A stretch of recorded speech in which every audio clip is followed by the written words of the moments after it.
As you know, I did something recently, because we got problems, folks. We got problems. You take a look at Paris, you take a look at Brussels, you look at what happened in California, you look at what's happening all over the world, you look at what's happening in Germany.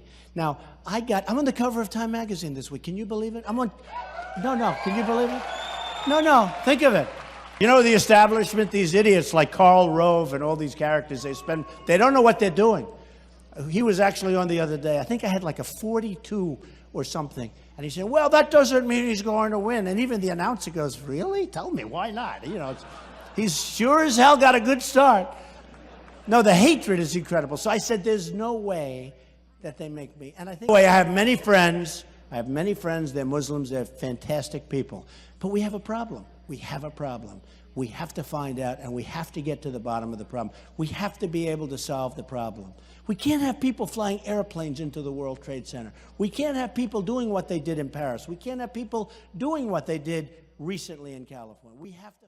So Donald Trump, right, he's like an actor playing his role. His role is, I call it the false hope, you know. Like, he's not going to tell you that, you know, he's not going to talk about the chemtrails and the martial law signs. Already made up thousands of martial law signs, and he's not, you know, he's not going to talk about the 700 concentration camps that are already set up and why they're moving military vehicles all over, you know, strategically. And he's not going to talk about why Homeland Security ordered 1 billion rounds of ammo, and he's probably not going to talk about, you know, America is just about to hit 20 trillion in debt. You know, he's just playing his role. Obama's going to play his role. You know, America is the kingpin of the world. It was designed that way, and it was designed to be destroyed, to paralyze the rest of the world in fear. Got the solution. A one world government could prevent, you know. It's kind of like World War III may start in the Middle East, but it's going to come to America after this big event. And America is going to be attacked, it's going to be defeated, and then it's going to be occupied. Okay, America will be like a third world nation, if it's even a functioning nation. All right, so Obama definitely knows his role for the New World Order. This is Obama walking to a plane at an airport. What is he reading? The Post-American World.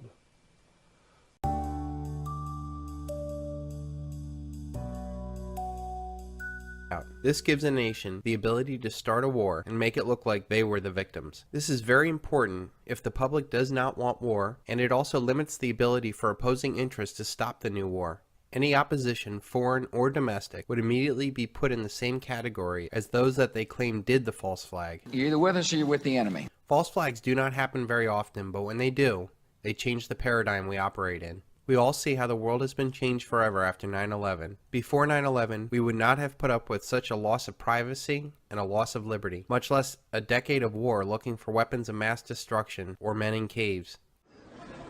Those weapons of mass destruction got to be somewhere. Nope, no weapons over there. Maybe under here. With the supposed death of Osama bin Laden and the supposed end of military actions in Iraq, I feel the decks are cleared for the next big event. Historically, false flags are military in nature, but I feel going forward they will morph into something much worse. Every system built on debt needs constant debt to be created, or the system implodes. If the criminal elite can expand the debt system through asset bubbles, then all is well. But what happens if they can't get more debt created? They need to either steal other assets to provide capital for the system, or they need a reason to create massive debts that the masses will sacrifice for. Wars do both. With war, the criminal elite can confiscate the natural resources of other nations and provide the context to create massive amount of new debt tables. Until that collapse, the criminal elite will do what they have always done, create more debt and more wars. The criminal elite see their power paradigm collapsing on its own cancerous self.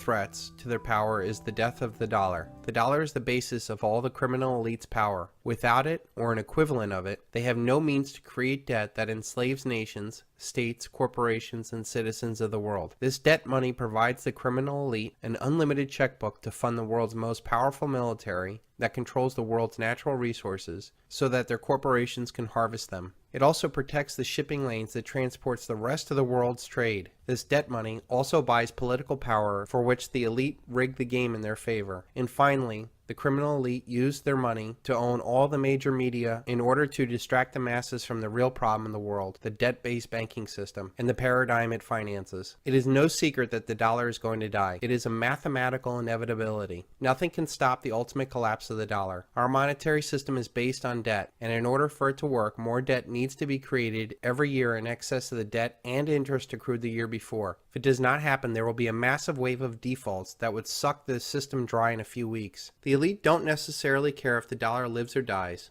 They just want to control the world's currency. They would ultimately like to have a global international currency that would be far away from pesky national politicians. So if the dollar is doomed, how can the criminal elite fail forward? They can create a financial crisis so incredible that desperate people would beg the elite to make the pain stop. They did this in 1907 to set the stage for the Federal Reserve. They did this in 2008 when they held up America for $700 billion.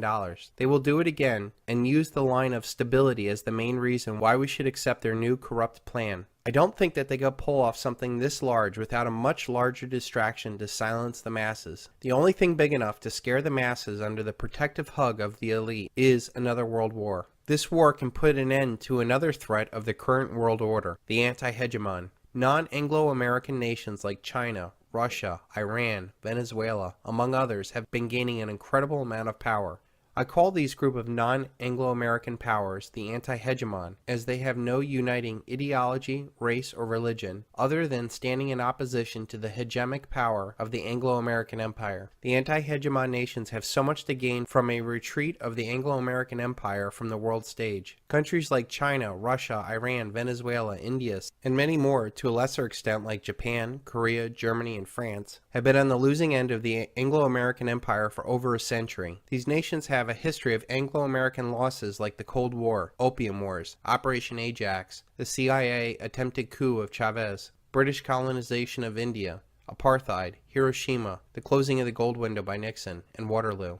These are only some of the examples the Anglo-American elite have used in the past to ensure their supremacy. The Anglo-American elite have used every form of deceit to change or cheat the rules in pursuit of world domination. I believe the most likely event for a military false flag will be an American ship sunk in the Strait of Hormuz, supposedly by the Iranians. In order to understand this, it is imperative to understand the petrodollar. After Nixon took the dollar off the international gold standard, the Anglo-American elite devised a way to back the dollar with oil. Without going into too much detail, the plan was simply for their Arab partners to raise the price of oil dramatically and only sell their oil for dollars. They would then recycle all of those dollars back into the Anglo-American financial centers. So if you ever wondered why the Arab nations that called us the Great Satan gave us all their dollars, you now know why. The defense of this petrodollar standard has led us to invade Iraq when Saddam Hussein sold oil for euros, and Gaddafi in Libya when he proposed that he and other nations sell their oil for the new gold dinar.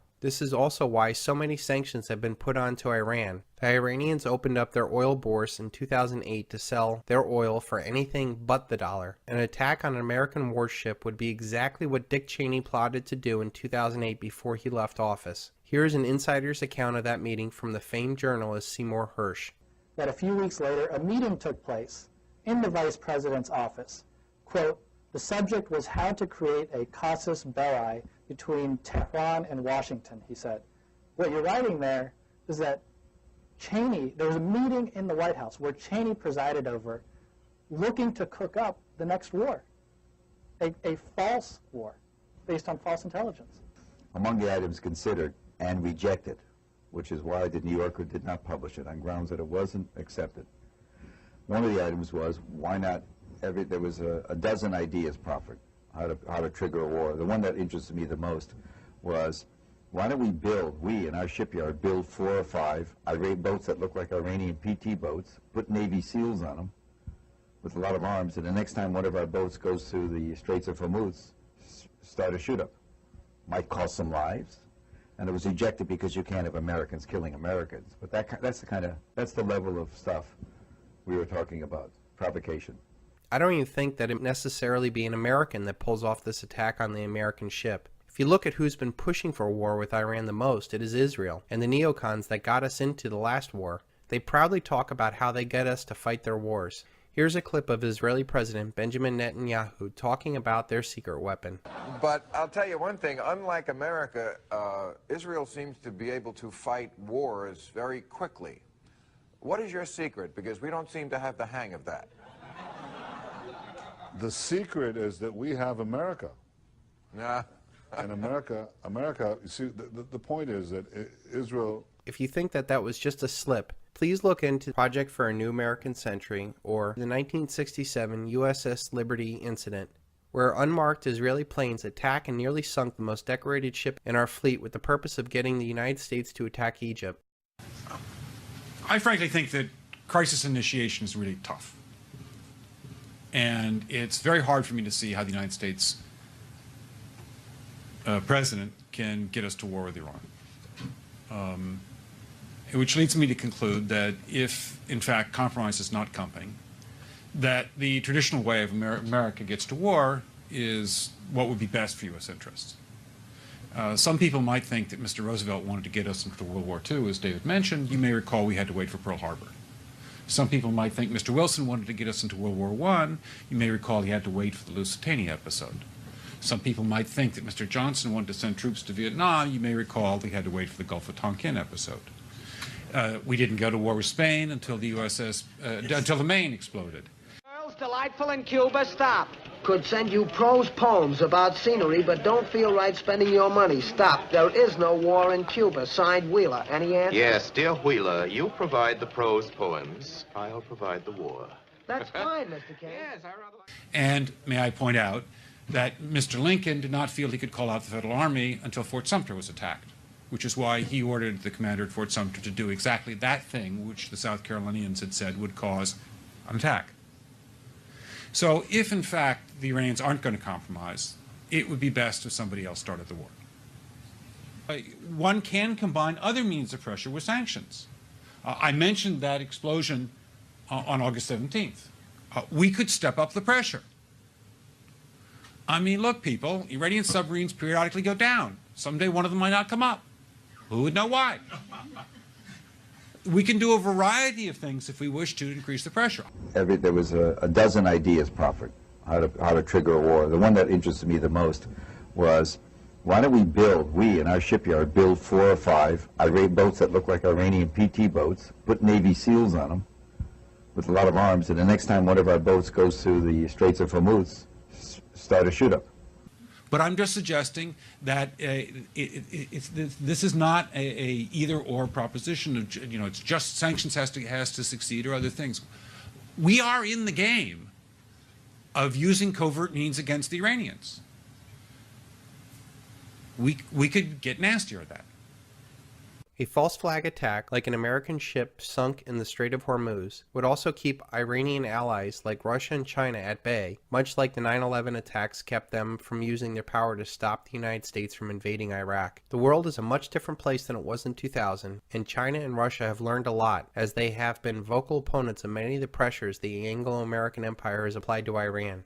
If China does rise in opposition, that would be something the Anglo-Americans could easily turn the American public onto them too. Our horrible economic conditions are directly responsible to those that own and control our paradigm, the criminal elite in Washington and Wall Street. That being said, the criminal elite will blame all of the problems on anything else in the world except for them. China could have purposely been made into a threat only to take them down in the future. Let me first state that I am no fan of China. Their elite have human rights violations against their own citizens that would make you sick to your stomach. But let's be honest, China would not be a threat if our criminal elite did not build them up in the first place. Our military-industrial complex needs an enemy to justify their war machine. The war on terror was a good ride, but after almost a decade, it's getting a little old. Our banking system needed another country to buy our paper Ponzi scheme, and China became the most obvious target after Japan gorged itself on our debt. Our elites made deals deals with the Chinese elites to move our manufacturing overseas to use their slave labor and pollute their environment. The Chinese communists got all the technology and manufacturing and dollars to build up China as a threat.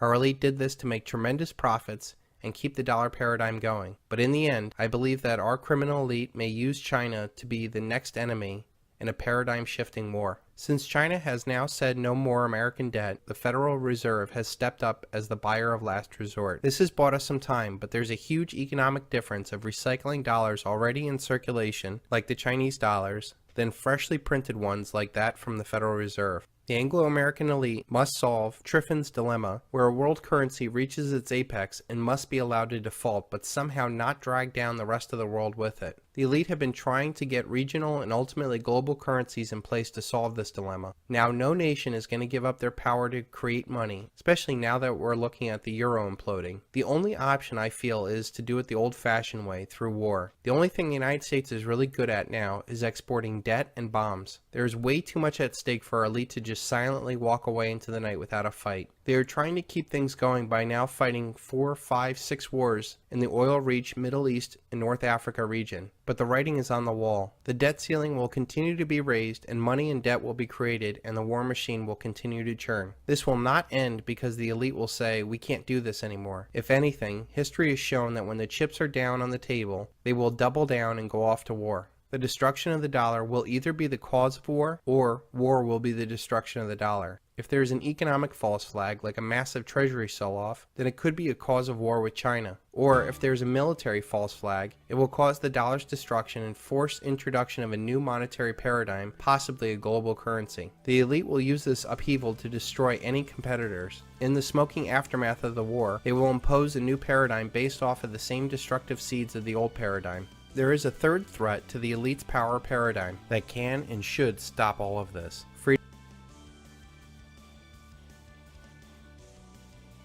Freedom of information. There is no doubt the internet has gotten away from the criminal elite and that their lies have been exposed. Small sites all over the internet have shown over and over again that the emperor has no clothes. I can see an informational false flag to coincide with the economic and military false flag. They can falsely blame China or domestic groups like Anonymous for massive internet shutdowns. I believe that big corporations will still have a functioning internet, but small informational sites will be shut down for sake of quote-unquote national security. Perhaps it could even be something much worse, where they shut down all free speech and opposition for the sake of national security. I believe ultimately a wide-awake humanity will put an end to all these forms of treachery. We have the benefit of seeing the same playbook over and over again throughout history. And if they do try another false flag, it is imperative that we question the perceived reality and wake humanity up before we get marched off to another war. Our job is not necessarily to fight this evil. We only need to expose evil so it will cease to have power. The real challenge is to show people that the good that they think they are doing is really evil, and they will no longer do it.